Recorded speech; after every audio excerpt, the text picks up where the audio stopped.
पर्यावरण अजैव तथा जैव घटकों से निर्मित एक दुनिया है जो मृदु जलीय तालाब की एक आहार श्रृंखला में यहाँ पर जो आप बगुले को देख रहे हैं वह तृतीय को भोगता है।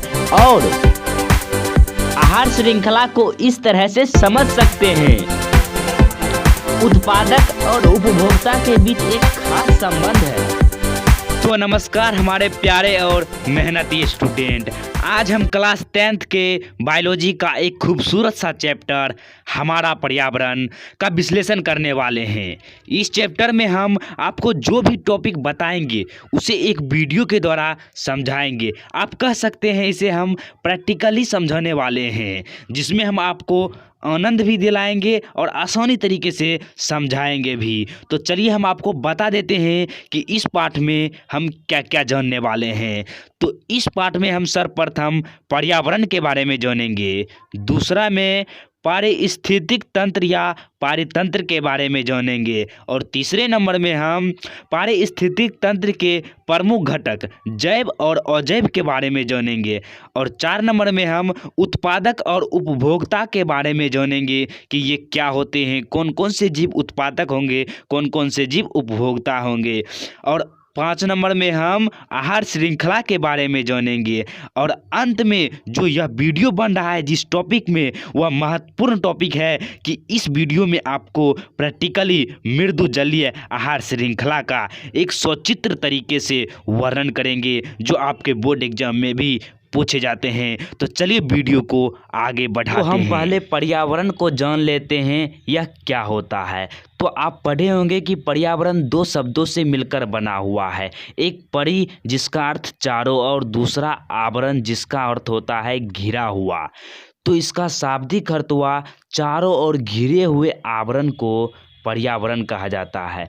चारों ओर हमारे परिवेश में कौन कौन सी वस्तुएं आती है, पेड़ पौधा, जीव जंतु, वर्षा, तापमान, सूर्य की प्रकाश इत्यादि जो कारक हैं जिससे हमारा परिवेश बनता है, जिससे हम प्रभावित होते हैं, उसी को पर्यावरण कहा जाता है। इसमें हम कह सकते हैं इसी जीव के चारों ओर फैली हुई अजैव और जैव कारकों से निर्मित दुनिया जिसमें वह निवास करता है एवं जिससे वह प्रभावित होता है उसे पर्यावरण कहते हैं।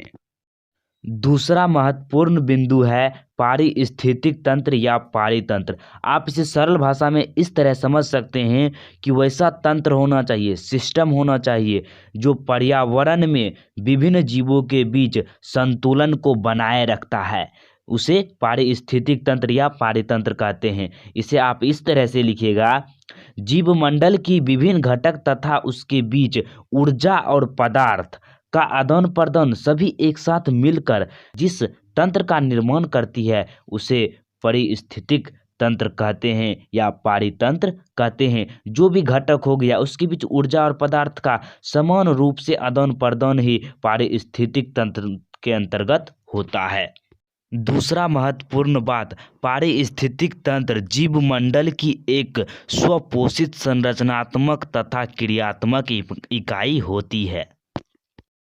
तीसरा सबसे आसान टॉपिक, पारिस्थितिक तंत्र के प्रमुख घटक। तो इससे भी पूछा जा सकता है क्वेश्चन कि पारिस्थितिक तंत्र के कितने घटक हैं। तो इसके 2 घटक हैं, जैव घटक और अजैव घटक। तो फर्स्ट है जैव घटक किसे कहते हैं।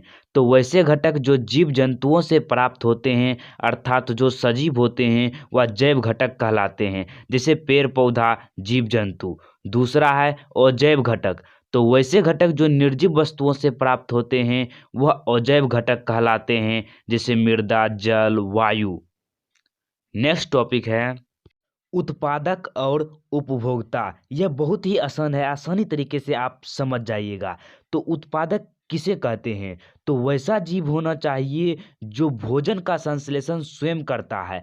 कौन सा जीव स्वयं भोजन का संश्लेषण कर सकता है, जिसके अंतर्गत क्लोरोफिल पाया जाता है और जो प्रकाश संश्लेषण की क्रिया करता है। तो वैसा जीव जो भोजन का संश्लेषण स्वयं करता है अर्थात जिसके अंदर प्रकाश संश्लेषण की क्रिया होती है वह उत्पादक कहलाता है। जैसे में हरे पेड़ पौधा, शैवाल, घास, पेड़ इत्यादि। और दूसरा है उपभोक्ता। तो उपभोक्ता जो होता है जिसके अंतर्गत प्रकाश संश्लेषण की क्रिया नहीं होती है। तो ऐसे जीव जो पोषण के लिए पूर्ण रूप से उत्पादक पेड़ पौधा को खाता है वह उपभोक्ता कहलाता है, जैसे में जीव जंतु, मनुष्य, जानवर इत्यादि। और इसके बाद आता है आहार श्रृंखला, जो बहुत ही इम्पोर्टेंट है। यह पूछा भी जाता है कि आहार श्रृंखला क्या होता है। तो आहार श्रृंखला जो है एक पारिस्थितिक तंत्र में ऊर्जा का एक पथ्य प्रभाव है।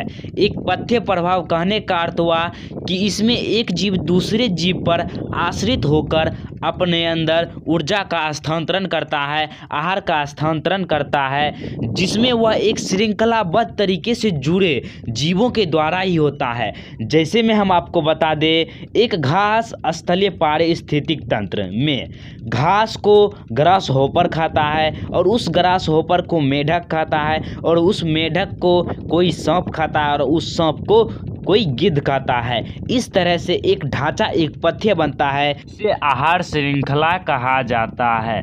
और इसका एक एग्जांपल ले सकते हैं कि जिसमें एक उत्पादक है हरे पौधे। हरे पौधे को हिरण शाकाहारी जंतु खाता है और हिरण को बाघ मांसाहारी जंतु खा लेता है, जो एक वन पारिस्थितिक तंत्र का एक आहार श्रृंखला प्रकट करता है।